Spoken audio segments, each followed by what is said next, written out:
ಸ್ನೇಹಿತರೆ ಎಲ್ರಿಗೂ ನಮಸ್ಕಾರ.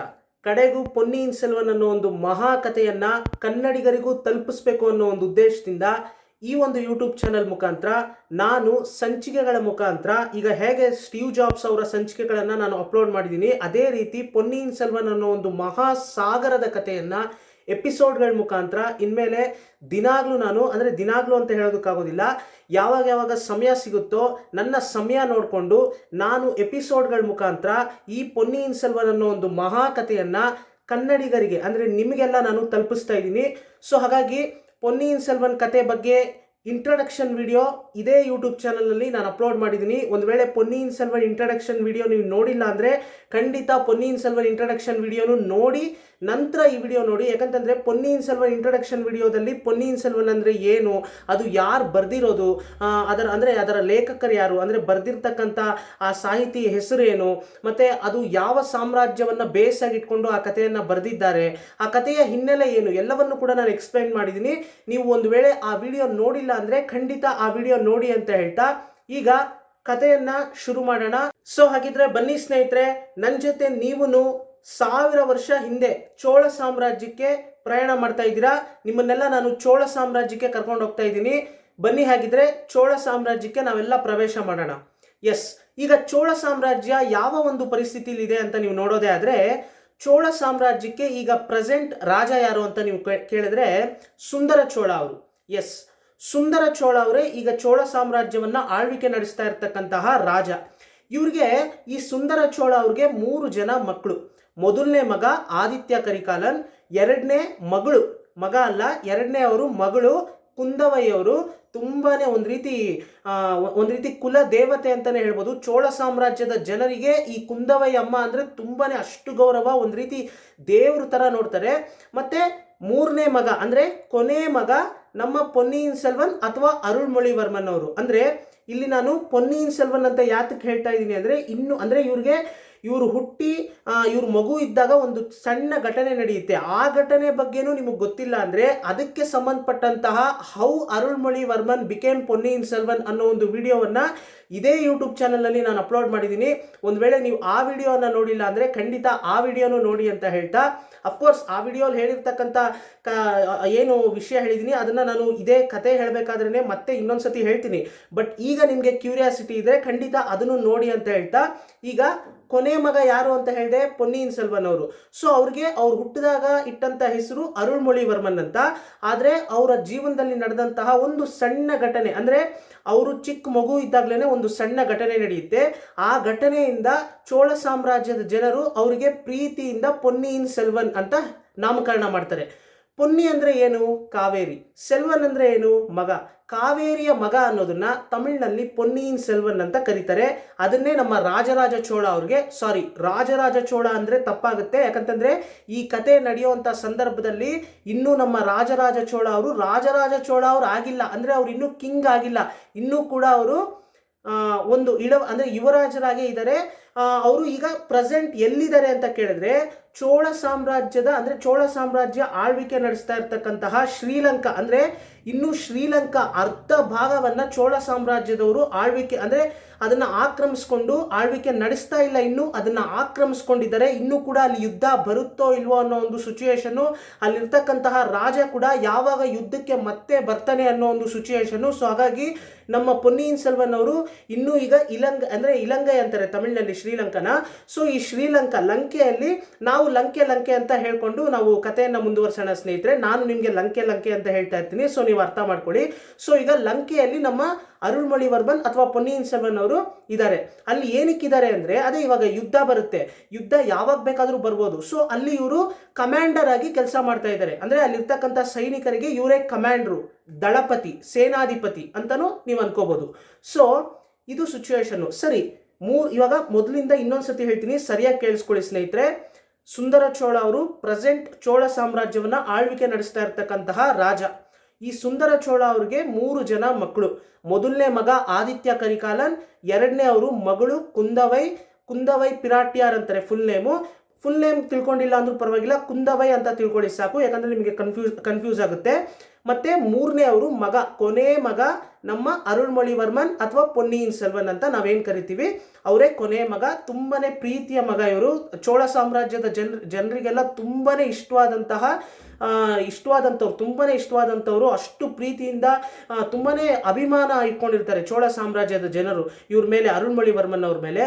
ಸೊ ಇದು ನಾನು ಅಂದರೆ ಇವಾಗ ಆದಿತ್ಯ ಕರಿಕಾಲನ್ ಅವ್ರು ಏನು ಮಾಡ್ತಾ ಇದ್ದಾರೆ ಅಂತ ನಾನು ನಿಮ್ಗೆ ಹೇಳಿಲ್ಲ. ಈ ಸಿಚುವೇಶನಲ್ಲಿ ನಮ್ಮ ಆದಿತ್ಯ ಕರಿಕಾಲನ್ ಅವರು ಪ್ರೆಸೆಂಟ್ ಕಾಂಜೀಪುರಂನಲ್ಲಿ ಇದ್ದಾರೆ. ಅಂದರೆ ಇಲ್ಲಿ ಇನ್ನೊಂದು ನೀವು ಅಬ್ಸರ್ವ್ ಮಾಡಬೇಕು, ಆದಿತ್ಯ ಕರಿಕಾಲನ್ ಅವರು ಕಾಂಜೀಪುರಂನಲ್ಲಿ ಯಾಕಿದ್ದಾರೆ ಅಂದರೆ, ಕಾಂಜೀಪುರಂನಲ್ಲೂ ಕೂಡ ಈಗ ತಾನೇ ಅಂದರೆ ಅಲ್ಲೂ ಕೂಡ ಯುದ್ಧ ನಡೆದಿದೆ.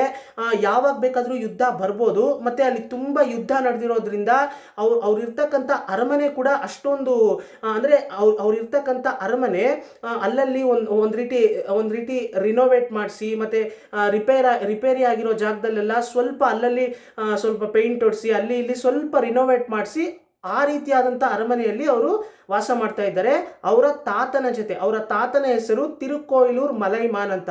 ಈ ಮಲೈಮಾನ್ ಅಂದರೆ ಒಂದು ವಂಶದ ಹೆಸರು. ಈ ಮಲೈಮಾನ್ ಅಂದರೆ ಯಾರು? ಈ ಮಲೈಮಾನ್ ಅನ್ನೋರು ನಮ್ಮ ಆದಿತ್ಯ ಕರಿಕಾಲನ್ ಅವರ ಅಮ್ಮ ವಾನವನ್ ಮಹಾದೇವಿಯವರ ಅಪ್ಪನೇ ಈ ಮಲೈಮಾನ್ ಅವರು. ಸೊ ಇವರು ತಾತ, ಆದಿತ್ಯ ಕರಿಕಾಲನ್ ಅವ್ರಿಗೆ ಇವರು ತಾತ. ಸೊ ಹಾಗಾಗಿ ಆದಿತ್ಯ ಕರಿಕಾಲನ್ ಅವರು ಈಗ ಅವರ ತಾತನ ಜೊತೆ ಕಾಂಜೀಪುರಂನಲ್ಲಿದ್ದಾರೆ. ಮತ್ತು ಆದಿತ್ಯ ಕರಿಕಾಲನ್ ಅವ್ರಿಗೆ ಕ್ಲೋಸ್ ಫ್ರೆಂಡ್ಸು 3 ಜನ ಇದ್ದಾರೆ. ಅವ್ರ ಹೆಸರು ಏನು ಗೊತ್ತಾ ಸ್ನೇಹಿತರೆ? ಕಂದಮಾರ, ಮತ್ತು ಪಾರ್ಥಿಬೇಂದ್ರ ಪಲ್ಲವ, ಮತ್ತು ವಂದಿಯದ್ದೇವನ್ ಅಂತ. ಸೊ ಇವ್ರು 3 ಜನನು ತುಂಬಾ ಕ್ಲೋಸ್ ಫ್ರೆಂಡ್ಸು. ಸೊ ಇವ್ರು 3 ಜನನು ತುಂಬಾ ಕ್ಲೋಸ್ ಫ್ರೆಂಡ್ಸು. ಈಗ ಇವ್ರು 3 ಜನ ಎಲ್ಲಿದ್ದಾರೆ ಅಂತ ನೀವೆಲ್ಲ ಕೇಳಕ್ಕೆ ಹೋಗ್ಬೇಡಿ, ಯಾಕಂತಂದರೆ ಅದನ್ನು ನಾನು ಮುಂದೆ ಹೇಳ್ತೀನಿ. ಸೊ ಇಷ್ಟು ನಾನು ಇವಾಗ ಹೇಳಿರೋದು. ಸರಿ, ಕುಂದವೈ ಬಗ್ಗೆ ಹೇಳೇ ಇಲ್ವಲ್ಲ, ಕುಂದವೈ ಎಲ್ಲಿದ್ದಾರೆ ಅಂತ ನೀವು ಕೇಳಿದ್ರೆ, ಎಸ್, ಕುಂದವೈಯವರು ಈಗ ಕುಂಭಕೋಣಂ, ಪಳೆಯಾರೈ ಅಂದರೆ ಪಳೆಯಾರೈ ಅನ್ನೋ ಒಂದು ಊರು ಕುಂಭಕೋಣಂ ಹತ್ರ ಇರ್ತಕ್ಕಂತಹ ಒಂದು ಊರು. ಸೊ ಆ ಊರಿನಲ್ಲಿ ಅಲ್ಲಿರ್ತಕ್ಕಂತಹ ಚೋಳರ ಅರಮನೆಯಲ್ಲಿ ಅವ್ರದ್ದೇ ಆದಂತಹ ಒಂದು ಮಾಳಿಗೆಯಲ್ಲಿ ಅವರು ಯುವರಾಣಿಯರು ಅಂದರೆ ಆಗಿನ ಕಾಲಘಟ್ಟದಲ್ಲಿ ಚೋಳ ಸಾಮ್ರಾಜ್ಯದ ಕೆಳಗಡೆ ಬರ್ತಕ್ಕಂತಹ ಎಷ್ಟೋ ಸಾಮಂತ ಸಾಮ್ರಾಜ್ಯಗಳಿಗೆ ಎಷ್ಟೋ ಜನ ರಾಣಿಯರು ಇರ್ತಾ ಇದ್ರು. ಅಂದರೆ ಇಲ್ಲಿ ಇನ್ನೊಂದು ವಿಷಯ ನಾನು ಕ್ಲಾರಿಟಿ ಮಾಡ್ತೀನಿ ನಿಮಗೆ. ಈ ಚೋಳ ಸಾಮ್ರಾಜ್ಯದವರ ಕೆಳಗಡೆ ಎಷ್ಟೋ ಸಾಮಂತ ಸಾಮ್ರಾಜ್ಯಗಳು ಆಳ್ವಿಕೆ ನಡೆಸ್ತಾ ಇರುತ್ತೆ. ಅಂದರೆ ಚೋಳ ಸಾಮ್ರಾಜ್ಯಕ್ಕೆ ಕಂಟ್ರೋಲ್, ಅಂದರೆ ಚೋಳ ಸಾಮ್ರಾಜ್ಯನೇ ಈ ಸಾಮಂತ ಸಾಮ್ರಾಜ್ಯಗಳನ್ನು ಕಂಟ್ರೋಲ್ ಮಾಡ್ತಾ ಇರುತ್ತೆ. ಅಂದರೆ ಈಗ ಮಲೈಮಾನ್ ಅಂತ ಹೇಳಿದೆ, ಮಲೈಮಾನ್ ವಂಶದವರು ಅಂದರೆ ಯಾರು? ಈ ಮಲೈಮಾನ್ ವಂಶದವರು ಬೇರೆ ಯಾರು ಅಲ್ಲ, ಇವರು ಕೂಡ ಒಂದು ಸಾಮಂತ ಸಾಮ್ರಾಜ್ಯದವರು. ಸೊ ಈ ಸಾಮಂತ ಸಾಮ್ರಾಜ್ಯದವರು ಅಂದರೆ ಮೀನಿಂಗ್ ಏನು? ಚೋಳ ಸಾಮ್ರಾಜ್ಯ ಮೇಯ್ನು ಪ್ರಮುಖವಾದಂಥ ಸಾಮ್ರಾಜ್ಯ. ಈ ಪ್ರಮುಖವಾದಂಥ ಸಾಮ್ರಾಜ್ಯದ ಕಂಟ್ರೋಲಲ್ಲಿ ಇರ್ತಕ್ಕಂತಹ ಸಾಮಂತ ಸಾಮ್ರಾಜ್ಯಗಳು ಇವೆಲ್ಲ. ಸೊ ಒಂದು ಸಾಮ್ರಾಜ್ಯಕ್ಕೆ ಒಂದಷ್ಟು ಸಾಮ್ರಾಜ್ಯಗಳು ಕಂಟ್ರೋಲ್ ಆಗಿದೆ. ಅಂದರೆ ಯಾವುದೋ ಒಂದು ಸಾಮ್ರಾಜ್ಯಕ್ಕೆ ಒಂದು ಸಣ್ಣ ಸಾಮ್ರಾಜ್ಯ ಕಂಟ್ರೋಲ್ ಆಗಿರುತ್ತಲ್ಲ, ಸೊ ಆ ಸಣ್ಣ ಸಾಮ್ರಾಜ್ಯವನ್ನು ಸಾಮಂತ ಸಾಮ್ರಾಜ್ಯ ಅಂತ ಕರಿತೀವಿ. ಸಣ್ಣ ಸಾಮ್ರಾಜ್ಯ ಆಗಿರ್ಬೋದು ಅಥವಾ ದೊಡ್ಡ ಸಾಮ್ರಾಜ್ಯ ಆಗಿರ್ಬೋದು, ಯಾವುದಾದ್ರೂ ಒಂದು ಸಾಮ್ರಾಜ್ಯ ಇನ್ನೊಂದು ಸಾಮ್ರಾಜ್ಯದ ಕಂಟ್ರೋಲಲ್ಲಿದ್ದರೆ, ಅಂದರೆ ಕಂಟ್ರೋಲಲ್ಲಿರೋದು ಅಂದರೆ ಏನು? ಈ ಸಾಮ್ರಾಜ್ಯ ಅಂದರೆ ಸಾಮಂತ ಸಾಮ್ರಾಜ್ಯದವರು ಅವರು ಈಸ್ಕೊಳ್ಳೋವಂಥ ಟ್ಯಾಕ್ಸಲ್ಲಿ, ಅವರ ಒಂದು ಸಾಮ್ರಾಜ್ಯದ ಜನರಿಂದ ಈಸ್ಕೊಳ್ಳೋವಂಥ ಟ್ಯಾಕ್ಸಲ್ಲಿ ಇಷ್ಟು % ಅಂತ ಮೇಯ್ನ್ ಪ್ರಮುಖವಾದಂಥ ಸಾಮ್ರಾಜ್ಯಕ್ಕೆ ಕಟ್ಟಬೇಕು. ಸೊ ಈಗ ಚೋಳ ಸಾಮ್ರಾಜ್ಯಕ್ಕೆ ಕಂಟ್ರೋಲ್ ಅಂದರೆ ಚೋಳ ಸಾಮ್ರಾಜ್ಯದ ಕೆಳಗಡೆ ಬರ್ತಕ್ಕಂಥ ಈ ಸಾಮಂತ ಸಾಮ್ರಾಜ್ಯಗಳು ಟ್ಯಾಕ್ಸನ್ನು ಕಟ್ಕೊಂಡು ಚೋಳ ಸಾಮ್ರಾಜ್ಯದ ಕಂಟ್ರೋಲಲ್ಲಿದೆ. ಸೊ ಆ ರೀತಿ ಇರ್ತಕ್ಕಂತಹ ಎಷ್ಟೋ ಸಾಮಂತ ಸಾಮ್ರಾಜ್ಯಗಳು ಇಲ್ಲಿ ಬರ್ತವೆ ಈ ಕಥೆಯಲ್ಲಿ. ಅದರಲ್ಲಿ ಮಲೈಮಾನ್ ಅವರು ಕೂಡ ಒಬ್ಬರು. ಸೊ ಈಗ ಇಷ್ಟು ನಾನು ನಿಮ್ಗೆ ಹೇಳಿದೆ. ಈಗ ಕುಂದವೈಯವರು ಪಳೆಯಾರೈನಲ್ಲಿ, ಅಂದರೆ ಪಳೆಯಾರೈ ಅನ್ನೋ ಒಂದು ಊರು ಕುಂಭಕೋಣಂ ಹತ್ರ ಇದೆ. ಮತ್ತು ಚೋಳರ ಕ್ಯಾಪಿಟಲ್ ಆಗಿತ್ತು ಒಂದು ಕಾಲದಲ್ಲಿ. ಸುಂದರ ಚೋಳ ಅವರು ಕೂಡ ಒಂದು ಕಾಲದಲ್ಲಿ ಪಳೆಯಾರೈಯಲ್ಲಿರ್ತಕ್ಕಂತಹ ಅರಮನೆಯಲ್ಲೇ ಇದ್ದರು. ಆದರೆ ಅಂದರೆ ಅವರ ಒಂದು ವಿರೋಧಿಗಳು ಯಾರಿರ್ತಾರೆ ಅಂದರೆ ಪಾಂಡ್ಯರೇ ಚೋಳರಿಗೆ ವಿರೋಧಿಗಳು ಅಂತ ನೀವು ಕೇಳಿರ್ತೀರ. ಸೊ ಅವರ ವಿರೋಧಿಗಳ ಒಂದು ಅಪಾಯ ಇದೆ, ಅಂದರೆ ಅವರ ವಿರೋಧಿಗಳಿಂದ ಅಪಾಯ ಬರುವಂಥ ಸಾಧ್ಯತೆಗಳಿದೆ, ಇಲ್ಲಿದ್ದರೆ ಡೇಂಜರು ಅಂತ ಹೇಳ್ತಾರೆ. ಸೊ ಹಾಗಾಗಿ ನಮ್ಮ ಸುಂದರ ಚೋಳ ಅವ್ರನ್ನ ಪಳೆಯಾರೈನಿಂದ ತಂಜಾವೂರು ಅರಮನೆಗೆ ಶಿಫ್ಟ್ ಮಾಡಿದ್ದಾರೆ. ಸೊ ಈಗ ಸುಂದರ ಚೋಳ ಅವರು ತಂಜಾವೂರು ಅರಮನೆಯಲ್ಲಿ ಇದ್ದಾರೆ. ಮತ್ತೆ ಅವರು ಆರೋಗ್ಯವಾಗಿದ್ದಾರಾ ಅಂತ ನೀವು ಕೇಳಿದ್ರೆ ಖಂಡಿತ ಇಲ್ಲ ಸ್ನೇಹಿತರೆ. ತುಂಬಾನೇ ಸೀರಿಯಸ್ ಕ್ರಿಟಿಕಲ್ ಕಂಡೀಷನ್ ಅಲ್ಲಿ ಇದ್ದಾರೆ ನಮ್ಮ ಸುಂದರ ಚೋಳ ಅವರು. ತುಂಬಾನೇ ಕ್ರಿಟಿಕಲ್ ಕಂಡೀಷನ್ ಅಲ್ಲಿ ಇದ್ದಾರೆ. ಅಂದ್ರೆ ಅವ್ರಿಗೆ ಎದ್ದು ನಡೆಯೋದಕ್ಕೂ ಆಗೋದಿಲ್ಲ, ಅಷ್ಟು ಸೀರಿಯಸ್ ಕಂಡೀಷನ್ ಅಲ್ಲಿ ಇದ್ದಾರೆ. ಮತ್ತೆ ಅಲ್ಲಿರ್ತಕ್ಕಂತಹ ಡಾಕ್ಟರ್ಸ್ ಕೂಡ ಇನ್ನೇನು ಸ್ವಲ್ಪ ದಿನನೇ, ಇನ್ನೇನು ಇವರು ಅಷ್ಟೊಂದು ನಾವು ಎಷ್ಟೇ ಪ್ರಯತ್ನ ಪಟ್ಟರು ಇವರು ಉಳಿಯೋದು ಸ್ವಲ್ಪ ಡೌಟೇ ಅಂತಾನೂ ಹೇಳ್ಬಿಟ್ಟಿದ್ದಾರೆ ಡಾಕ್ಟರ್ಸ್ ಎಲ್ಲಾನು. ಅಲ್ಲಿರ್ತಕ್ಕಂತಹ ವೈದ್ಯರು ಕೂಡ ಅದೇ ರೀತಿ ಹೇಳ್ಬಿಟ್ಟಿದ್ದಾರೆ. ಸೊ ಸುಂದರ ಚೋಳ ಅವ್ರನ್ನ ಈಗ ನೋಡ್ಕೊತಾ ಇರೋದು ಮತ್ತೆ ಅವ್ರಿಗೆ ರಕ್ಷಣೆ ಕೊಡ್ತಾ ಇರೋದು ಯಾರಪ್ಪ ಅಂತಂದ್ರೆ ಪಳುವೇಟ್ಟರಯ್ಯರ್ ಅನ್ನೋ ಒಂದು ಸಾಮಂತ ಸಾಮ್ರಾಜ್ಯಕ್ಕೆ ಸೇರಿದಂತಹ ಪೆರಿಯ ಪಳುವೇಟ್ಟರಯ್ಯರ್, ಚಿನ್ನ ಪಳುವೇಟ್ಟರಯ್ಯರ್. ಹೇಳೋದು ಕಷ್ಟ ಆಗ್ಬೋದು, ಬಟ್ ಯೋಚನೆ ಮಾಡಬೇಡಿ. ಈ ಎಲ್ಲ ಹೆಸರುಗಳನ್ನು, ಈ ಸಂಚಿಕೆಯಲ್ಲಿ ಹೇಳಿದಂತಹ ಎಲ್ಲ ಹೆಸರುಗಳನ್ನು ನಾನು ಡಿಸ್ಕ್ರಿಪ್ಷನ್ ಅಲ್ಲಿ ಕನ್ನಡದಲ್ಲಿ ಮತ್ತೆ ಇಂಗ್ಲಿಷ್ನಲ್ಲಿ 2 ಭಾಷೆಯಲ್ಲೂ ನಾನು ನಿಮಗೆ ಕೊಡ್ತೀನಿ. ನಿಮಗೆ ಯಾವ ಯಾವ ಹೆಸರುಗಳು ಕನ್ಫ್ಯೂಸ್ ಆಗುತ್ತೋ ನೀವು ಡಿಸ್ಕ್ರಿಪ್ಷನ್ ಅಲ್ಲಿ ನೋಡಿ ಮತ್ತೆ ನೀವು ಅದನ್ನ ಪ್ರೊನೌನ್ಸಿಯೇಷನ್ ಮಾಡಿ ತಿಳ್ಕೊಬಹುದು ಸ್ನೇಹಿತರೆ. ಸೊ ಈ ಪೆರಿಯ ಪಳುವೇಟ್ಟರಯ್ಯರವರು, ಚಿನ್ನ ಪಳುವೇಟ್ಟರಯ್ಯರವರು ಯಾರು ಅಂತ ನೀವು ಕೇಳೋದೇ ಆದ್ರೆ, ಪೆರಿಯ ಪಳುವೇಟ್ಟರಯ್ಯರವರು ಚಿನ್ನ ಪಳುವೇಟ್ಟರಯ್ಯರವರ ಅಣ್ಣ. ಅಂದ್ರೆ ಬಹಳ ಸಿಂಪಲ್ ಆಗಿ ಅರ್ಥ ಮಾಡ್ಕೊಳ್ಳಿ. ಪೆರಿಯ ಅಂದ್ರೆ ದೊಡ್ಡವರು ಅಂತ ಅರ್ಥ, ಚಿನ್ನ ಅಂದ್ರೆ ಚಿಕ್ಕವರು ಅಂತ ಅರ್ಥ. ಸೊ ಅಲ್ಲೇ ಬಂದ್ಬಿಡ್ತಲ್ಲ, ಚಿನ್ನ ಪಳುವೇಟ್ಟರಯ್ಯರವರ ಅಣ್ಣನೇ ಪೆರಿಯ ಪಳುವೇಟ್ಟರಯ್ಯರವರು. ಈ ಚಿನ್ನ ಪಳುವೇಟ್ಟರಯ್ಯರವರ ಕೆಲಸ ಏನು, ಇವರ ಅಧಿಕಾರ ಏನು, ಇವರ ಜವಾಬ್ದಾರಿ ಏನು ಅಂತ ನೀವು ನನ್ನನ್ನು ಕೇಳೋದೇ ಆದ್ರೆ, ಚಿನ್ನ ಪಳುವೇಟ್ಟರಯ್ಯರವರ ಕೆಲಸ ಏನಪ್ಪಾ ಅಂತಂದ್ರೆ ತಂಜಾವೂರು ಅರಮನೆಯ ಕೋಟೆಯ ದಳಪತಿಯಾಗಿ ಮತ್ತೆ ತಂಜಾವೂರು ಕೋಟೆಯ ದಳಪತಿಯಾಗೂ ಕೆಲಸ ಮಾಡ್ತಾ ಇದ್ದಾರೆ. ಮತ್ತೆ ಫೈನಾನ್ಸ್ ಮಿನಿಸ್ಟರ್ ಇವರು. ಅಂದ್ರೆ ಇವ್ರು ಹೇಳಿದ್ದೇ ಟ್ಯಾಕ್ಸ್, ಇವ್ರು ಹೇಳಿದ್ದೇ ತೆರಿಗೆ. ಸೊ ಆ ಒಂದು ಜವಾಬ್ದಾರಿಯನ್ನ ಇವರು ವಹಿಸ್ಕೊಂಡು ಇವರು ಕೆಲಸ ಮಾಡ್ತಾ ಇದ್ದಾರೆ. ಮತ್ತೆ ಪೆರಿಯ ಪಳುವೇಟ್ಟರಯ್ಯರವ್ರಿಗೂ ಇದ್ರ ಮೇಲೆ ಅಧಿಕಾರ ಇದೆ. ಸೊ ಇವರಿಬ್ರು ಕೂಡ ಫೈನಾನ್ಸ್ ಮಿನಿಸ್ಟರ್ ಆಗಿ, ಅಂದ್ರೆ ಫೈನಾನ್ಷಿಯಲ್ ಸಂಬಂಧಪಟ್ಟಂತ ಕೆಲಸಗಳಾಗಿರ್ಬೋದು. ಮತ್ತೆ ಫುಡ್ ಐಟಮ್ಸ್, ಅಂದ್ರೆ ಇವಾಗ ಆಗಿನ ಕಾಲಘಟ್ಟದಲ್ಲೆಲ್ಲ ಸೈನಿಕರಿಗೆ ಬೇರೆ ಬೇರೆ ಕಡೆ ಯುದ್ಧವನ್ನ ಮಾಡೋದಕ್ಕೆ ಹೋದ್ರೆ ಸೈನಿಕರಿಗೆಲ್ಲ ಫುಡ್ ಐಟಮ್ಸ್ ಕಳಿಸೋದಾಗಿರ್ಬೋದು. ಮತ್ತೆ ಈಗ ಲಂಕೆಯಲ್ಲಿ ನಮ್ಮ ಅರುಳ್ಮೊಳಿವರ್ಮನ್ ಅವರು ಅಲ್ಲಿ ಇದ್ಕೊಂಡು ಯುದ್ಧ ಬರುತ್ತೋ ಇಲ್ವೋ ಅನ್ನೋ ಒಂದು ಅನುಮಾನದಲ್ಲಿ ಅಲ್ಲೇ ಅವರು ಕಮಾಂಡರ್ ಆಗಿದ್ದಾರೆ. ಸೊ ಅಲ್ಲಿರ್ತಕ್ಕಂತಹ ಸೈನಿಕರಿಗೆ ಫುಡ್ ಐಟಮ್ಸ್ ಇಲ್ಲಿಂದಾನೇ ಕಳಿಸ್ಬೇಕು. ಸೊ ಈ ರೀತಿ ಫುಡ್ ಐಟಮ್ಸ್ ಬಗ್ಗೆ ಜವಾಬ್ದಾರಿ ಆಗಿರ್ಬೋದು. ಅಂದ್ರೆ ಈ ಫುಡ್ ಐಟಮ್ಸ್ ಬಗ್ಗೆ ಅಂತ ನೀವು ಕೇಳೋದೇ ಆದ್ರೆ, ಈ ಫುಡ್ ಐಟಮ್ಸ್ ಹೇಗೆ ಬರುತ್ತೆ ಇವ್ರಿಗೆ ಅಂತ ಕೇಳೋದೇ ಆದ್ರೆ, ಆಗಿನ ಕಾಲದಲ್ಲಿ ರೈತರು ಬೆಳೆಯುವಂತ ಬೆಳೆಯಲ್ಲಿ ಒಂದಿಷ್ಟು ಪರ್ಸೆಂಟ್ ಅಂತ ಅರಮನೆಗೆ ಕೊಡಬೇಕಾಗಿರುತ್ತೆ. ಅಂದ್ರೆ ಟ್ಯಾಕ್ಸ್ ರೀತಿಯಲ್ಲಿ, ಅಂದ್ರೆ ಟ್ಯಾಕ್ಸ್ ಆಗಿನ ಕಾಲದಲ್ಲಿ ಎಲ್ಲವೂ ಮನಿ ಅಂದ್ರೆ ದುಡ್ಡಿನ ಮುಖಾಂತರನೇ ಕೊಡೋದಲ್ಲ, ಬೆಳೆದ ಬೆಳೆಯಲ್ಲಿ ಇಷ್ಟು ಪರ್ಸೆಂಟ್ ಅರಮನೆಗೂ ಕೂಡ ಕೊಡಬೇಕು ಅಂತ ಇರುತ್ತೆ. ಯಾತಕ್ಕೋಸ್ಕರ ಈ ರೀತಿ ಈಸ್ಕೋತಾ ಇದ್ರು ಅಂದ್ರೆ, ಏನಾದರೂ ಮಳೆ ಜೋರಾಗಿ ಬಂದು ಅಥವಾ ಏನಾದರೂ ಬರ ಬಂದ್ಬಿಡ್ತು ಯಾವುದೋ ಒಂದು ಪರಿಸ್ಥಿತಿಲಿ, ಆಗ ಈ ಒಂದು ಬೆಳೆ ಅಂದ್ರೆ ಈ ಬೆಳೆಯನ್ನೆಲ್ಲ ನಾವು ಶೇಖರಿಸ್ಕೊಂಡು ಸಂಗ್ರಹಿಸಿ ಒಂದು ಕಡೆ ಇಟ್ಟಿದ್ರೆ, ಅದರಿಂದ ನಾವು ಬೆಳೆ ಎಲ್ಲ ನಾಶ ಆಗಿದ್ರು ಅಥವಾ ಬರ ಬಂದಿದ್ರು ಅದರಿಂದ ನಾವು ಹೇಗೋ ಜೀವಂತವಾಗಿ ಇರ್ಬೋದು. ಅಂದ್ರೆ ಒಂದು ಎಮರ್ಜೆನ್ಸಿ ಸಿಚುಯೇಷನ್ ಅಲ್ಲಿ ಇದೆಲ್ಲ ಯೂಸ್ ಆಗುತ್ತೆ ಅನ್ನೋ ಒಂದು ಕಾರಣದಿಂದ ಅವರು ಇಷ್ಟು ಪರ್ಸೆಂಟ್ ಬೆಳೆಯನ್ನ ಇಸ್ಕೋತಾ ಇದ್ರು. ಸೊ ಹೀಗೆ ಅರ್ಥ ಮಾಡ್ಕೊಳ್ಳಿ ಸಾಕು. ಸೊ ಈಗ ಚಿನ್ನ ಪಳುವೇಟ್ಟರಯ್ಯರವ್ರ ಕೆಲಸ ಏನು ಮತ್ತೆ ಪೆರಿಯ ಪಳುವೇಟ್ಟರಯ್ಯರವ್ರ ಕೆಲಸ ಏನು ಎಲ್ಲವನ್ನು ನಾನು ನಿಮಗೆ ಎಕ್ಸ್ಪ್ಲೈನ್ ಮಾಡಿದ್ದೀನಿ. ಪೆರಿಯ ಪಳುವೇಟ್ಟರಯ್ಯರವರು ತುಂಬಾನೇ ಜಾಸ್ತಿ ಅವರು ಜವಾಬ್ದಾರಿಯನ್ನು ತಗೊಂಡು ಕೆಲಸ ಮಾಡ್ತಾ ಇಲ್ಲ. ಅಂದ್ರೆ ಈ ರೀತಿಯಾದಂಥ ಫೈನಾನ್ಸ್ ಮಿನಿಸ್ಟರ್ ಆಗಿರ್ಬೋದು, ಮತ್ತೆ ಕೋಟೆಯ ದಳಪತಿ, ಈ ಕೋಟೆಯ ದಳಪತಿ ಕೆಲಸ ಎಲ್ಲ ಚಿನ್ನ ಪಳುವೇಟ್ಟರಯ್ಯರವರೇ ಮಾಡೋದು. ಪೆರಿಯ ಪಳುವೇಟ್ಟರಯ್ಯರವರು ಇದಕ್ಕೆಲ್ಲ ತಲೆ ಕೆಡಿಸ್ಕೊಳಕ್ ಹೋಗೋದಿಲ್ಲ. ಬರೀ ಈ ಫೈನಾನ್ಸ್ಗೆ ಸಂಬಂಧಪಟ್ಟಂತೆ ಏನೇನು ಕೆಲಸಗಳಿದೆ ಅದರಲ್ಲಿ ಸ್ವಲ್ಪ ಇವರು ಅಲ್ಲಲ್ಲಿ ಸ್ವಲ್ಪ ಇವ್ರು ಮೂಗ್ ತುರಿಸಿ ಅಲ್ಲಿ ಇಲ್ಲಿ ಸಜೆಷನ್ಸು ಇದೆಲ್ಲ ಕೊಡ್ತಾ ಇರ್ತಾರೆ. ಸೊ ನಮ್ಮ ಪೆರಿಯ ಪಳುವೇಟ್ಟರಯ್ಯರವ್ರಿಗೆ ಒಂದು 50 ವರ್ಷ ಮೇಲಾಗಿದೆ, ತುಂಬಾನೇ ವಯಸ್ಸಾಗಿದೆ. ಚೋಳ ಸಾಮ್ರಾಜ್ಯಕ್ಕೋಸ್ಕರ ಎಷ್ಟೋ ಯುದ್ಧದಲ್ಲಿ ಭಾಗಿಯಾಗಿ ಅವರ ಮೈಯಲ್ಲಿ ಎಷ್ಟೋ ಗಾಯಗಳನ್ನ ಇನ್ನೂ ಕೂಡ ಗುರುತುಗಳನ್ನಾಗಿ, ಅಂದ್ರೆ ನೆನಪಿನ ಚಿಹ್ನೆಯಾಗಿ ಇಟ್ಕೊಂಡಿದ್ದಾರೆ. ಅಂದ್ರೆ ನೀವು ಯೋಚನೆ ಮಾಡಿ, ಅಷ್ಟು ಚೋಳ ಸಾಮ್ರಾಜ್ಯಕ್ಕೋಸ್ಕರ ಅವರು ಅಷ್ಟು ಪ್ರಾಣವನ್ನು ಕೂಡ ಲೆಕ್ಕಿಸದೆ ಅವರು ಯುದ್ಧ ಮಾಡಿದ್ದಾರೆ. ಸೊ ಈಗ ಸದ್ಯಕ್ಕೆ ಅವರು ರಿಟೈರ್ಡ್ ಆಗುವಂಥ ಏಜು. ಸೊ ಹಾಗಾಗಿ ಸುಮ್ಮನೆ ಇದ್ದಾರೆ. ಆದರೆ ಅವರು ಪೆರಿಯ ಪಳುವೇಟ್ಟರಯ್ಯರವರು ಏನಾದರೂ ಚೋಳ ಸಾಮ್ರಾಜ್ಯದಲ್ಲಿ ಹೇಳಿದ್ರೆ ಅವ್ರ ಮಾತಿಗೆ ಬೆಲೆ ಇದೆ. ಮತ್ತೆ ಇವ್ರಿಗೆ ತುಂಬಾ ಅಂದ್ರೆ ಇವ್ರನ್ನ ತುಂಬಾ ನಂಬ್ತಾ ಇದ್ರು ನಮ್ಮ ಸುಂದರ ಚೋಳ ಅವರು. ಮತ್ತೆ ಚೋಳ ಸಾಮ್ರಾಜ್ಯದಲ್ಲಿ ಇರ್ತಕ್ಕಂತಹ ಎಲ್ಲರೂ ಕೂಡ ಇವ್ರಿಗೆ ಅಷ್ಟು ಗೌರವ ಕೊಡ್ತಾ ಇದ್ರು. ಮತ್ತೆ ಇವ್ರನ್ನ ನೋಡಿದ್ರೇನೆ ಅಂದ್ರೆ ಸುಂದರ ಚೋಳ ಅವ್ರಿಗೆ ನೆಕ್ಸ್ಟ್ ಇವರೇ ಅನ್ನೋ ಮಟ್ಟಕ್ಕೆ ಇವರ ಒಂದು ಅಧಿಕಾರ ಇತ್ತು.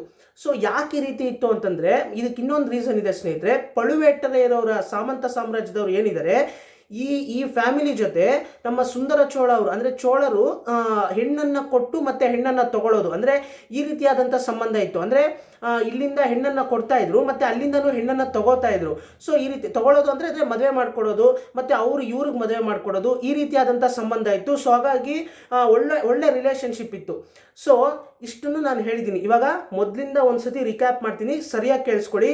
ಚೋಳ ಸಾಮ್ರಾಜ್ಯದ ಅಂದರೆ ಪ್ರೆಸೆಂಟ್ ಪರಿಸ್ಥಿತಿ ಹೇಗಿದೆಯಪ್ಪ ಅಂತಂದರೆ, ಸುಂದರ ಚೋಳ ಅವರು ಈಗ ಪ್ರೆಸೆಂಟ್ ಈ ಪೊನ್ನಿಯಿನ್ ಸೆಲ್ವನ್ ಕತೆ ನಡೆಯುವಂಥ ಸಂದರ್ಭದಲ್ಲಿ ಈಗ ಪ್ರೆಸೆಂಟ್ ಯಾರು ರಾಜ ನಮ್ಮ ಚೋಳ ಸಾಮ್ರಾಜ್ಯಕ್ಕೆ? ಸುಂದರ ಚೋಳ ಅವರು. ಈ ಸುಂದರ ಚೋಳ ಅವ್ರಿಗೆ ಈಗ ತುಂಬಾನೇ ಆರೋಗ್ಯ ತುಂಬಾನೇ ಕ್ರಿಟಿಕಲ್ ಕಂಡೀಷನ್ ಆಗಿದೆ. ಅವ್ರಿಗೆ ಎದ್ದು ಓಡಾಡೋದಕ್ಕೂ ಸಾಧ್ಯ ಇಲ್ಲ. ಅವರು ತುಂಬಾನೇ ಪೇಷಂಟ್ ಆಗಿ ಬೆಡ್ಡಲ್ಲಿ ಮಲ್ಕೊಂಡಿರೋ ಅಂತ ಮಂಚದಲ್ಲಿ ಮಲ್ಕೊಂಡಿರ್ತಕ್ಕಂತಹ ಒಂದು ಪರಿಸ್ಥಿತಿ. ಅವರಿಗೆ 3 ಜನ ಮಕ್ಕಳು. ಸುಂದರ ಚೋಳ ಅವ್ರಿಗೆ 3 ಜನ ಮಕ್ಕಳು. ಮೊದಲನೇ ಮಗ ಆದಿತ್ಯ ಕರಿಕಾಲನ್ ಅವರು. ಅವರು ಈಗ ಅಂದರೆ ಅವ್ರಿಗೆ ಆಲ್ರೆಡಿ ಯುವರಾಜ ಪಟ್ಟವನ್ನ ಅವ್ರಿಗೆ ಕೊಟ್ಬಿಟ್ಟಿದ್ದಾರೆ. ಅಂದರೆ ಸುಂದರ ಚೋಳ ಅವ್ರ ನಂತರ ಆದಿತ್ಯ ಕರಿಕಾಲನ್ ಅವರೇ ರಾಜ ಅಂತ ಯುವರಾಜ ಪಟ್ಟವನ್ನ ಅವ್ರಿಗೆ ಆಲ್ರೆಡಿ ಸುಂದರ ಚೋಳ ಅವರು ಕೊಟ್ಬಿಟ್ಟಿದ್ದಾರೆ. ಸೊ ಈಗ ನಮ್ಮ ಆದಿತ್ಯ ಕರಿಕಾಲನ್ ಅವರು ಎಲ್ಲಿದ್ದಾರೆ? ಕಾಂಜೀಪುರಂನಲ್ಲಿದ್ದಾರೆ, ಅವರ ತಾತ ಮಲೈಮಾನ್ ಜೊತೆ. ನಂತರ ಆದಿತ್ಯ ಕರಿಕಾಲನ್ ಅವರ ನಂತರ 2ನೇ ಮಗಳು ಕುಂದವೈ ಅವರು. ಸೊ ಕುಂದವೈ ಪಿರಾಟಿ ಅವರು ಇಡೀ ಚೋಳ ಸಾಮ್ರಾಜ್ಯದ ಜನರಿಗೆ ಒಂದು ರೀತಿ ದೇವರು ಅಂತಲೇ ಹೇಳ್ಬೋದು, ಕುಲ ದೇವತೆ ಅಂತಲೇ ಪೂಜಿಸ್ತಾ ಇರ್ತಾರೆ. ಅಷ್ಟು ಅಭಿಮಾನಿಸ್ತಾ ಇರ್ತಾರೆ. ಸೊ ಹಾಗಾಗಿ ಕುಂದವೈ ಅವರು ಈಗ ಪಳೆಯಾರೈ ಅನ್ನೋ ಒಂದು ಊರಿನಲ್ಲಿ, ಅಂದರೆ ಈ ಒಂದು ಊರು ಕುಂಭಕೋಣಂ ಹತ್ರ ಇರ್ತಕ್ಕಂತಹ ಒಂದು ಊರು. ಇದು ಮೊದಲು ಚೋಳರ ಕ್ಯಾಪಿಟಲ್ ಆಗಿರುತ್ತೆ. ಆದರೆ ಕಾರಣಾಂತರಗಳಿಂದ ನಮ್ಮ ಸುಂದರ ಚೋಳ ಅವ್ರಿಗೆ ಅಪಾಯ ಇದೆ ಅನ್ನೋ ಒಂದು ಕಾರಣದಿಂದ ಸುಂದರ ಚೋಳ ಅವ್ರನ್ನ ಪಳೆಯಾರೈನಲ್ಲಿರ್ತಕ್ಕಂತಹ ಅರಮನೆಯಿಂದ ಈಗ ತಂಜಾವೂರು ಅರಮನೆಗೆ ಶಿಫ್ಟ್ ಮಾಡಿರ್ತಾರೆ. ಸೊ ಈಗ ಆ ಒಂದು ಅರಮನೆ ಅಂದರೆ ಪಳೆಯಾರೈನಲ್ಲಿರ್ತಕ್ಕಂತಹ ಅರಮನೆಯನ್ನು ನಮ್ಮ ಕುಂದವೈ ಅವರೇ ಬಳಸ್ಕೋತಾ ಇರ್ತಾರೆ. ನಂತರ ಈಗ ಕೊನೆ ಮಗ ಪೊನ್ನಿಯಿನ್ ಸೆಲ್ವನ್ ಅಥವಾ ಅರುಳ್ಮೊಳಿವರ್ಮನ್ ಅವರು ಶ್ರೀಲಂಕಾದಲ್ಲಿದ್ದಾರೆ. ಶ್ರೀಲಂಕಾದಲ್ಲಿ ಅವರು ಕಮಾಂಡರ್ ಆಗಿ, ಸೋಲ್ಜರ್ಸ್ಗೆಲ್ಲ ಕಮಾಂಡರ್ ಆಗಿ ಕೆಲಸ ಮಾಡ್ತಾ ಇದ್ದಾರೆ. ಮತ್ತೆ ಯಾತಕ್ಕೋಸ್ಕರ ಶ್ರೀಲಂಕಾಗೆ ಹೋದ್ರು? ಶ್ರೀಲಂಕಾದಲ್ಲಿ ಈಗ ಆಲ್ರೆಡಿ 50% ಶ್ರೀಲಂಕಾವನ್ನ ಇವರು ಆಕ್ಯುಪೈ ಮಾಡ್ಕೊಂಡ್ಬಿಟ್ಟಿದ್ದಾರೆ ಚೋಳರು. ಅಂದ್ರೆ ನಮ್ಮ ರಾಜರಾಜ ಚೋಳ ಅವರು ಲೀಡರ್ಶಿಪ್ನ, ಅಂದ್ರೆ ರಾಜರಾಜ ಚೋಳ ಅವರು ಅಂತ ಹೇಳಬಾರ್ದು, ಸಾರಿ, ಪೊನ್ನಿಯಿನ್ ಸೆಲ್ವನ್ ಅವರು ಅವರ ಒಂದು ಲೀಡರ್ಶಿಪ್ನಲ್ಲಿ ಈ ಒಂದು ಶ್ರೀಲಂಕಾ 50%ನ ಆಕ್ಯುಪೈ ಮಾಡ್ಕೊಂಡ್ಬಿಟ್ಟಿದ್ದಾರೆ ಶ್ರೀಲಂಕಾನ. ಸೊ ಈಗ 50% ಆಕ್ಯುಪೈ ಮಾಡಿಕೊಂಡು ಇನ್ನು 50% ಬಾಕಿ ಇದೆ. ಮತ್ತೆ ಈ 50% ಆಕ್ಯುಪೈ ಏನು ಮಾಡ್ಕೊಂಡಿದ್ದಾರೆ, ಈ 50% ಆಕ್ಯುಪೈ ಮಾಡ್ಕೊಂಡಿದ್ರು ಕೂಡ ಅಲ್ಲಿರ್ತಕ್ಕಂತಹ ರಾಜ ಇನ್ನೂ ಕೂಡ ಸೋತಿದ್ದೀನಿ ಅಂತ ಶರಣಾಗಿಲ್ಲ. ಎಲ್ಲೋ ಹೋಗಿ ಅವನು ಮರೆ ಮಾಚ್ಕೊಂಡಿದ್ದಾನೆ. ಮತ್ತೆ ಅವನು ಯಾವಾಗ ಬೇಕಾದರೂ ಯುದ್ಧ ಮಾಡೋದಕ್ಕೆ ಬರ್ಬೋದು. ಸೊ ಈ ಸ್ಥಿತಿಲಿ ಇರೋದ್ರಿಂದ ಅಲ್ಲಿ ಯುದ್ಧ ಯಾವಾಗ ಬೇಕಾದರೂ ಬರ್ಬೋದು. ಮತ್ತೆ ಅಲ್ಲಿ ಈಗ ಆಲ್ರೆಡಿ ಯುದ್ಧ ನಡೆದಿದ್ರಿಂದ ಅಲ್ಲಿರ್ತಕ್ಕಂತಹ ಎಷ್ಟೋ ಬುದ್ಧ ದೇವಾಲಯಗಳೆಲ್ಲ ಸ್ವಲ್ಪ ಒಡೆದೋಗಿ ತುಂಬಾನೇ ಡ್ಯಾಮೇಜ್ ಆಗಿದೆ. ಸೊ ಅದನ್ನೆಲ್ಲ ಕಟ್ಕೊಡ್ತಾ ಇದ್ದಾರೆ ನಮ್ಮ ಪೊನ್ನಿಯಿನ್ ಸೆಲ್ವನ್ ಅವರು. ಎಷ್ಟು ಒಳ್ಳೆ ಮನಸ್ಸು ನೋಡಿ ನಮ್ಮ ಪೊನ್ನಿಯಿನ್ ಸೆಲ್ವನ್ ಅವ್ರಿಗೆ. ಸೊ ಈ ರೀತಿಯಾದಂಥ ಕೆಲಸಗಳಲ್ಲಿ ಇದ್ದಾರೆ ನಮ್ಮ ಪೊನ್ನಿಯಿನ್ ಸೆಲ್ವನ್ ಅವರು. ಮತ್ತೆ ಫುಡ್ ಐಟಮ್ಸ್ ಕೂಡ ಅಲ್ಲಿರ್ತಕ್ಕಂಥ, ಅಂದರೆ ನೀವು ಯೋಚನೆ ಮಾಡಿ, ಯಾವುದಾದ್ರೂ ಒಂದು ರಾಜ ಒಂದು ಸಾಮ್ರಾಜ್ಯವನ್ನ ಆಕ್ಯುಪೈ ಮಾಡಿಕೊಂಡ್ರೆ ಅಲ್ಲಿರ್ತಕ್ಕಂತಹ ಫುಡ್ ಐಟಮ್ಸ್ನೇ ಯೂಸ್ ಮಾಡಿಕೊಂಡು ಅವರ ಸೈನಿಕರಿಗೆಲ್ಲ ಫುಡ್ ಐಟಮ್ಸ್ ಆಗಿರ್ಬೋದು ಮತ್ತೆ ಅಲ್ಲಿರ್ತಕ್ಕಂಥ ವಜ್ರ ವೈಡೂರುಗಳನ್ನೆಲ್ಲ ತಗೊಂಡ್ಬಿಡ್ತಾರೆ, ಅವರ ವಶಕ್ಕೆ ಪಡಿಸ್ಕೊಂಡ್ಬಿಡ್ತಾರೆ, ಅವರ ವಶ ಮಾಡ್ಕೊಂಡ್ಬಿಡ್ತಾರೆ. ಆದರೆ ನಮ್ಮ ಪೊನ್ನಿಯಿನ್ ಸೆಲ್ವನ್ ಅವರು ಆ ರೀತಿ ಮಾಡಿಲ್ಲ. ಯುದ್ಧ ಬರೀ ನಮಗೂ ಮತ್ತೆ ಇಲ್ಲಿರ್ತಕ್ಕಂತಹ ರಾಜನಿಗೂ, ಇಲ್ಲಿರ್ತಕ್ಕಂತಹ ಪ್ರಜೆಗಳು ಏನು ಮಾಡಿದ್ರು ಪಾಪ, ಸೊ ಅವ್ರಿಗೆ ನಾವು ತೊಂದರೆ ಕೊಡಬಾರ್ದು ಅಂತ ಹೇಳಿ ಅಲ್ಲಿ ಆಲ್ರೆಡಿ ಯುದ್ಧ ನಡೆದಿದೆ. ಸೊ ಅಲ್ಲಿರ್ತಕ್ಕಂತಹ ಫುಡ್ ಐಟಮ್ಸೇ ನಾವು ಮತ್ತೆ ನಮ್ಮ ಸೋಲ್ಜರ್ಸ್ಗೆಲ್ಲ ನಾವು ಯೂಸ್ ಮಾಡಿಕೊಂಡ್ರೆ ಪಾಪ ಅವರೆಲ್ಲಿ ಹೋಗಬೇಕು ಅಂತ ಹೇಳಿ ಫುಡ್ ಐಟಮ್ಸ್ನ ಪೆರಿಯ ಪಳುವೇಟರೆಯರವರ ಜವಾಬ್ದಾರಿಯಲ್ಲಿದೆಯಲ್ಲ. ಸೊ ಪೆರಿಯ ಪಳುವೇಟರೆಯರವರಿಂದನೇ ತರ್ಸ್ಕೊತಾ ಇರ್ತಾರೆ.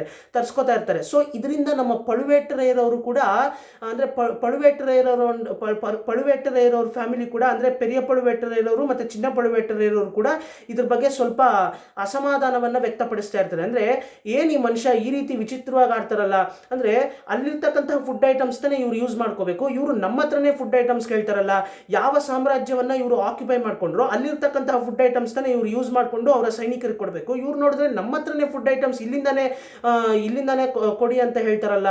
ಮತ್ತೆ ಇದರಿಂದ ನಾನು ಜನರ ಹತ್ರ, ಅಂದರೆ ಜನರು ಬೆಳೆಯೋ ಬೆಳೆಗೆ ನಾನು ಜಾಸ್ತಿ ಟ್ಯಾಕ್ಸ್ ಹಾಕುವಂಥ ಪರಿಸ್ಥಿತಿ ಬಂದಿದೆ ಇವರಿಂದ. ಮತ್ತೆ ಒಂದು ಕಡೆ ಆದಿತ್ಯ ಕರಿಕಾಲನ್ ಅವರು ತನ್ನ ತಂದೆಗೋಸ್ಕರ ಚಿನ್ನದ ಮಾಳಿಗೆಯನ್ನು ಕಟ್ಟಿಸಿ ಬರೋದು ಕೇಳ್ತಾ ಇದ್ದಾರೆ. ಅಂದರೆ ಆದಿತ್ಯ ಕರಿಕಾಲನ್ ಅವರು ಯುದ್ಧ ಮಾಡಿ ಎಷ್ಟೋ ಸಣ್ಣ ಸಣ್ಣ ಗ್ರಾಮಗಳನ್ನು ಆಕ್ಯುಪೈ ಮಾಡಿಕೊಂಡು ಅದರಲ್ಲಿ ಬಂದಂತಹ ದುಡ್ಡನ್ನೆಲ್ಲ ಇವರು ಚಿನ್ನದ ಅರಮನೆಯನ್ನು ಕಟ್ಸೋದಕ್ಕೆ ಇವರು ಖರ್ಚು ಮಾಡಿ ಅಲ್ಲಿಂದ ಏನು ಕಳಿಸ್ದೆ ಒಂದು ಕಡೆ ಇಲ್ಲಿ ಅರುಳ್ಮೊಳಿವರ್ಮನ್ ಅವರು ಫುಡ್ ಐಟಮ್ಸ್ನ ಇಲ್ಲಿಂದಾನೇ ತಗೋತಾ ಇದ್ದಾರೆ. ಸೊ ಇದರಿಂದ ನಮಗೆ ತುಂಬ ಇಲ್ಲಿ ಸ್ಟ್ರೆಸ್ ಆಗಿ ಮತ್ತು ನಮಗೆ ತುಂಬ ಇಲ್ಲಿ ಲಯಬಿಲಿಟಿ ಹೆಚ್ಚಾಗಿ ನಾವು ಜಾಸ್ತಿ ಟ್ಯಾಕ್ಸ್ ಹಾಕಬೇಕು ಜನರ ಮೇಲೆ. ಸೊ ಈ ರೀತಿಯಾದಂಥ ಪರಿಸ್ಥಿತಿ ಮಾಡ್ತಾರಲ್ಲ ಇವರು, ಯಾಕೆ ಈ ರೀತಿ ಮಾಡ್ತಾರೆ ಅನ್ನೋ ಒಂದು ಅಸಮಾಧಾನದಲ್ಲಿ ನಮ್ಮ ಪಳುವೇಟರೆಯರವರು ಯೋಚನೆ ಮಾಡ್ತಾ ಇರ್ತಾರೆ ಮತ್ತು ಕೆಲವ್ರ ಹತ್ರ ಹೇಳ್ತಾ ಇರ್ತಾರೆ. ಅಂದರೆ ಅವರ ಒಂದು ಚಿನ್ನ ಪಳುವೇಟರೆಯರವ್ರ ಹತ್ರ ಮತ್ತು ಕೆಲವು ಸಾಮಂತ ಸಾಮ್ರಾಜ್ಯದ ರಾಜರುಗಳ ಹತ್ರ ಎಲ್ಲ ಹೇಳ್ತಾ ಇರ್ತಾರೆ.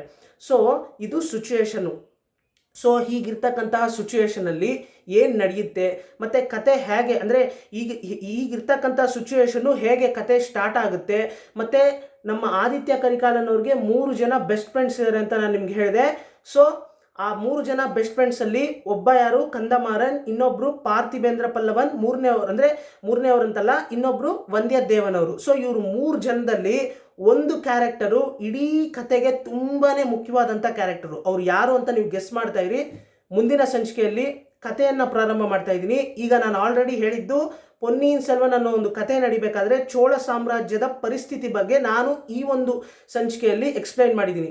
ಸೊ ನಿಮ್ಗೇನಾದರೂ ಡೌಟ್ಸು ಅನುಮಾನಗಳಿದ್ರೆ ಖಂಡಿತ ನೀವು ಕಮೆಂಟ್ ಸೆಕ್ಷನಲ್ಲಿ ಕೇಳಿದರೆ ನಾನು ಅದಕ್ಕೆ ಆನ್ಸರ್ ಮಾಡ್ತೀನಿ ಅಂತ ಹೇಳ್ತಾ ಈ ಒಂದು ಸಂಚಿಕೆನ ಇಲ್ಲಿಗೆ ಮುಗಿಸ್ತಾ ಇದ್ದೀನಿ. ಮತ್ತು ಈ ಕಥೆಯನ್ನು ಒಂದು ರೀತಿ ಡ್ರೀಮ್ ಅಂತಲೇ ಹೇಳ್ಬೋದು. ಈ ಕಥೆಯನ್ನು ಕನ್ನಡಿಗರಿಗೆಲ್ರಿಗೂ ತಲುಪಿಸ್ಬೇಕು ಅನ್ನೋದು ತುಂಬ ದಿನದಿಂದ ನನಗೆ ಕಾಡ್ತಾ ಇತ್ತು. ಸೊ ಹಾಗಾಗಿ ಆಗಿದ್ದಾಗೋಗ್ಲಿ ಶುರು ಮಾಡಿಬಿಡೋಣ ಅಂತ ಶುರು ಮಾಡಿದ್ದೀನಿ. ಸೊ ಏನಾದರೂ ತಪ್ಪಿದರೆ, ಅಂದರೆ ನನ್ನ ಮಾತಿನಲ್ಲಿ ನಿಮ್ಗೇನಾದರೂ ಮನಸ್ಸಿಗೆ ನೋವಾಗಿದ್ರೆ ದಯವಿಟ್ಟು ಕ್ಷಮೆ ಇರಲಿ. ನಮ್ಮ ಪೂರ್ವಜರ ಇತಿಹಾಸದ ಬಗ್ಗೆ ನಾವು ತಿಳ್ಕೊಳ್ಳದೆ ಬೇರೆ ಯಾರು ತಿಳ್ಕೊಳ್ಳೋದಕ್ಕೆ ಸಾಧ್ಯ? ನಾವು ತಿಳ್ಕೊಬೇಕು. ನಮ್ಮ ಪೂರ್ವಜರ ಇತಿಹಾಸವನ್ನು ತಿಳ್ಕೊಂಡು ಮುಂದಿನ ಪೀಳಿಗೆಗೂ ನಾವು ಅದನ್ನು ಅಂದರೆ ಶೇರ್ ಮಾಡಬೇಕು ಅಂತ ಹೇಳ್ತಾ ಈ ಒಂದು ಸಂಚಿಕೆನ ಇಲ್ಲಿಗೆ ಮುಗಿಸ್ತಾ ಇದ್ದೀನಿ. ಮುಂದಿನ ಸಂಚಿಕೆಯಲ್ಲಿ ಪೊನ್ನಿಯಿನ್ ಸೆಲ್ವನ್ ಚೋಳ ಸಾಮ್ರಾಜ್ಯದಲ್ಲಿ ನಿಮ್ಮನ್ನೆಲ್ಲ ಭೇಟಿ ಆಗ್ತೀನಿ. ಕತೆ ಪ್ರಾರಂಭ ಆಗುತ್ತೆ. ತುಂಬಾ ಸ್ವಾರಸ್ಯವಾದಂಥ ಕತೆ. ಸೊ ಎಲ್ಲರೂ ಕಾಯ್ತಾ ಇರ್ತೀರಾ ಅಂತ ಅಂದ್ಕೊಂಡಿದ್ದೀನಿ. ಸೊ ಎಲ್ರಿಗೂ ನಮಸ್ಕಾರ.